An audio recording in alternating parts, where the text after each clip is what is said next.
good Tuesday morning. Hey, thanks for joining us on the Kare 11 app or wherever you stream. I'm meteorologist Courtney Aitken here alongside a couple of gnats and meteorologist Dery. Gnats? Much better company than the gnats. Like natural sound or actual like bug gnats? Like gnats. Oh, gnats. Yeah. I see. Okay, well, we'll have to call the exterminator for some gnats. But yeah. anyways, we're glad you're with us. Over the next 15 minutes, we're going to be talking about all things weather.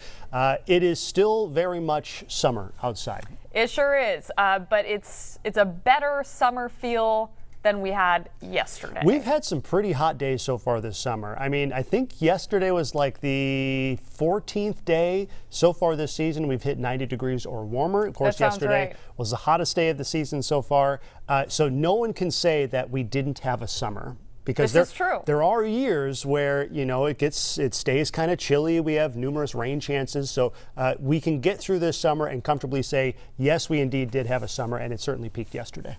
Yeah, our first 100, I mean, yesterday was many things, right? Because we had in the morning, just crazy, sultry steamy, humidity, sultry, dew points in the low 80s, which is pretty rare. Yeah, I'd say exceptionally rare for up here. Only happened maybe 2 or 3 times in the history of MSP. So yeah, how about that? And then you come into the afternoon, the air dries out, and those temperatures just flew. They really did. So triple digits, not record breaking, but still very significant because it was our first triple digit since 2022. Yeah, let's go ahead and show that graphic and we'll kind of show you the details on this. Yesterday we did hit 100 degrees the first day, I believe, since June of 2022. So a little over 4 years since we've seen our last 100 degree reading. It about happens in that kind of span. We get about 100 degrees about every 2 or 3 years, something like that. So it's not super crazy, but still, record high yesterday was 104, set back in 1931. No record setting days yesterday, but still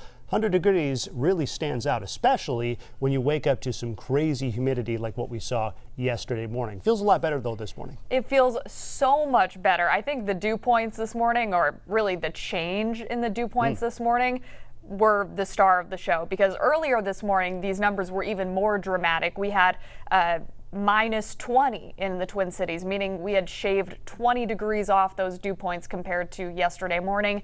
And you could certainly feel that. I mean, yesterday morning, I know we talked about this in our little segment yesterday. It was 6 a.m. and it felt like 95 because of the dew points in the low 80s. This morning, dew points were in the low 60s, so we were in the 70s. And it felt like 70s. Yes, and you can still see some remnants of that Menominee where the dew point is 23 degrees cooler. I mean, that's the equivalent of a big fall cold front moving through and finally seeing that crisp air showing up. Now, considering it was extremely humid yesterday, still knocking 15, 20, 25 degrees off the dew point, it still is going to feel a bit on the muggier side, but much more comfortable outside than what we had to deal with yesterday and over the weekend. And with those lower dew points, the temperature was allowed to drop a little bit more.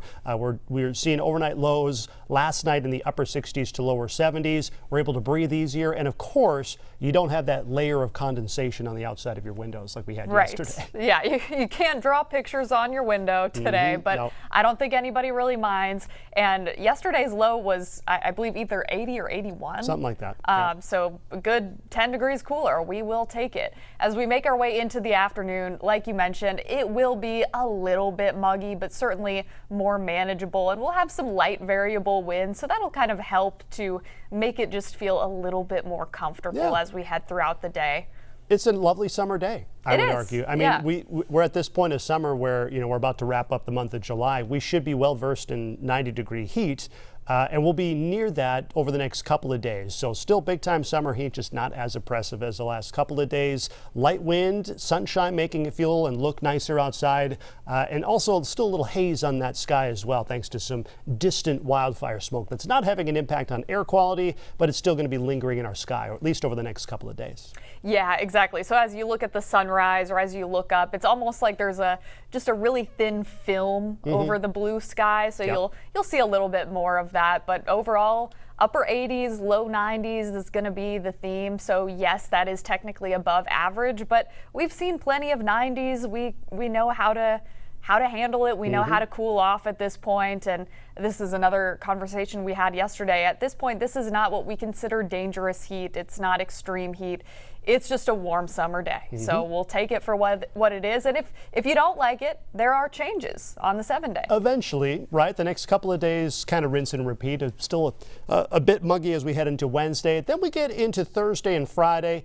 That's when our chances for rain finally start to show up. And we are entering that time of year where the number of days where we see rain is pretty condensed. You can see just a day and a half of seeing rain chances in your forecast. But these rain chances, especially the one on Friday, it could be pretty heavy. I mean, once we get into Thursday, the morning looks dry, but some storms will rumble through possibly as early as mid to late afternoon, but a better chance Thursday night. Friday looks pretty wet right now, especially during the first half of the day where we have this slow moving weather system that has the potential of dropping a lot of rain within a short amount of time. So several rounds of rain possible on Friday, but that all clears out possibly by mid-afternoon on Friday. That'll lead to a stunning summer weekend. No dangerous heat, no increased humidity, just sunshine, pretty light and variable winds, and it looks like temperatures more seasonal back in the mid to possibly upper 80s Saturday and Sunday. Yeah, and I'm really looking forward to that. I'm sure everybody else is too, because this past weekend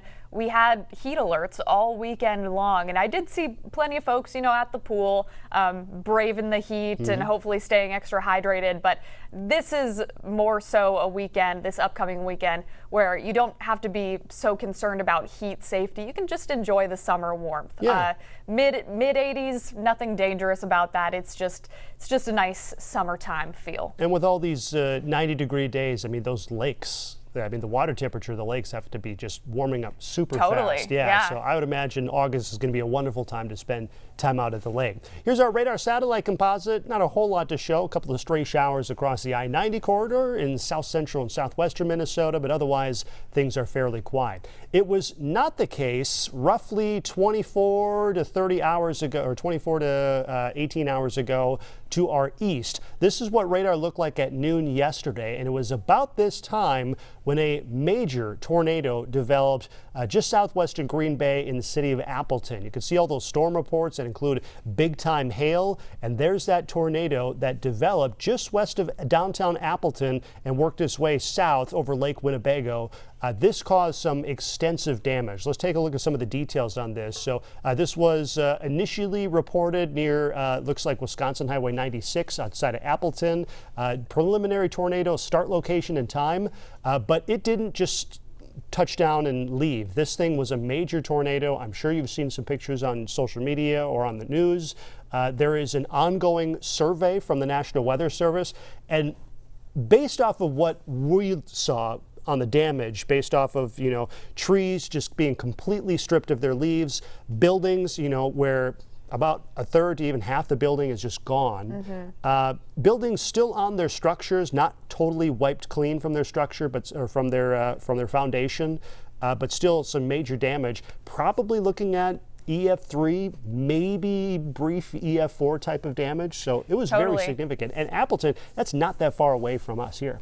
That's very true. And so the survey yesterday was conducted by the National Weather Service out of Green Bay, and this stuff takes some time to go out there and survey and figure out what exactly took place. And so they wrapped up that process, the preliminary survey at least, around 8:30 last night. And at that point, their wording was, this is at least an EF2. So certainly wouldn't be surprised if they head back out there today, do some more kind of surveying and looking around, and maybe that rating goes up. And of course, we had some hail reports in the area as well. Just a really destructive storm for that area, unfortunately. So that system is well off to our east. It happened yesterday, and looks like the weather, even for eastern parts of Wisconsin, going to be calming down. Here's your forecast breakdown for today. Still pretty toasty outside. In fact, most of this week we'll see temperatures at least near 90 degrees. Light winds today. Tomorrow, still a bit on the muggier side, just not the oppressive humidity that we did see yesterday, especially with, by the way, yesterday was one of the most humid days in Twin Cities history. So that doesn't happen very often. Later on down the line, we have our next chance for storms that begins Thursday during the second half of the day, but the emphasis is late Thursday night into Friday morning, where several rounds of potentially heavy rain are in the forecast. Yeah, it's we'll need a little bit more time, I think, to fine tune how much rain you could get out of this system. But I think it's certainly not too early to begin thinking about your plans. If you have plans for Thursday night, for the first half of Friday, having an indoor option is not a bad idea, because this does look like it'll be one of the wettest systems that we've had, at least in a while. It's been relatively dry as of late. And I always say there is a such thing as too much of a good thing, especially when it comes all at once. So this is a product of the Weather Prediction Center, and this is for Thursday. This is the excessive rainfall outlook. This goes on a scale of 1 to 4. So what we have is a level 2, or a slight risk, for the Twin Cities and parts of I-94, including St. Cloud, up to about Alexandria, and then you have that far southwest corner of the state.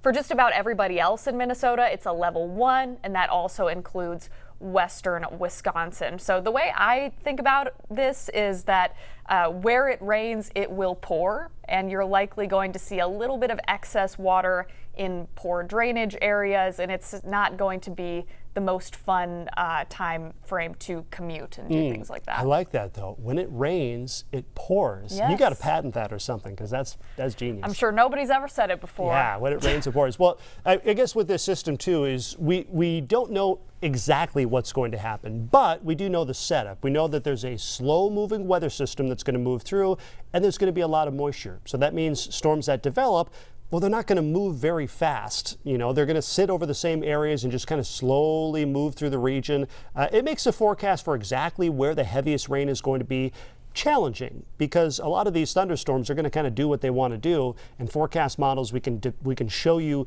that there's potential for heavy rain, but showing us exactly how much your backyard is going to get, that's a fool's errand. That's going to be really difficult to do. That being said, I think there's a good potential, especially in that yellow shaded area, where we could see 1.5 inches, 2 inches of rainfall, and most of that happening in a short amount of time. So our emphasis for the heaviest rain is Thursday night. We're talking after midnight through the first half of Friday. And on top of that, there's even a marginal risk at seeing some severe weather as well. But notice that's mainly for the western part of the state. Marginal risk for severe weather is 1 out of 5 on the severity scale. It looks like some pulsy storm systems that could produce some hail, maybe some locally gusty wind. Still a couple of days out, but that's kind of what we're looking at for Thursday. Yeah, and you know, we were looking at the models and the timing of this next system. It looks like the potential severe component of this system would happen maybe during the afternoon on Thursday, some of those pulsy storms. And then as we head into the evening and overnight hours, that's when we get those just big, slow-moving clusters of potentially heavy rain. And that's kind of what you see here on our European model. As soon as you get to about midnight, it's just some widespread moderate to heavy rain. And this is showing it lasting all the way through lunchtime on Friday before it eventually starts to taper off. Yep. So bottom line, get ready for some slow-moving thunderstorms, a small severe weather risk. I mean, the bigger headline is going to be some heavy rain within a short amount of time, and that's going to linger at least through the first half of Friday, maybe into mid-afternoon on Friday before we clear out for the upcoming weekend.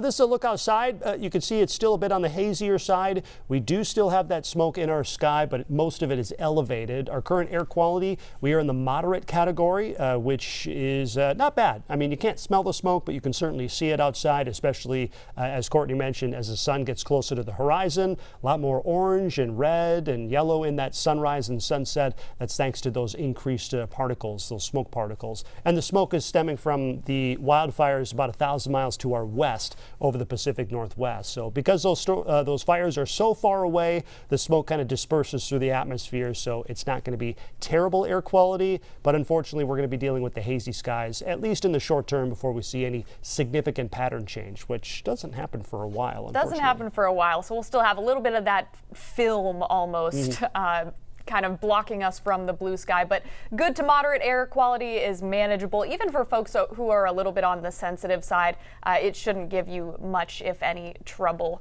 if we're in that green or yellow. So here's the 7-day one more time. We still have the heat for a little bit longer today. Some low 90s, light winds. The humidity won't be completely absent, but it certainly won't be as humid as it was yesterday morning, so that's some relief if you call it that. Tomorrow, temperatures kind of similar, but we'll have a little bit more of that muggy feel. And then as we get into the second half of our Thursday, we'll be watching for those storms to roll in. Rounds of rain may last at least through lunchtime on Friday, so plan around that. But feel free to plan your weekend outside. It looks like it'll be beautiful. More news and weather coming up.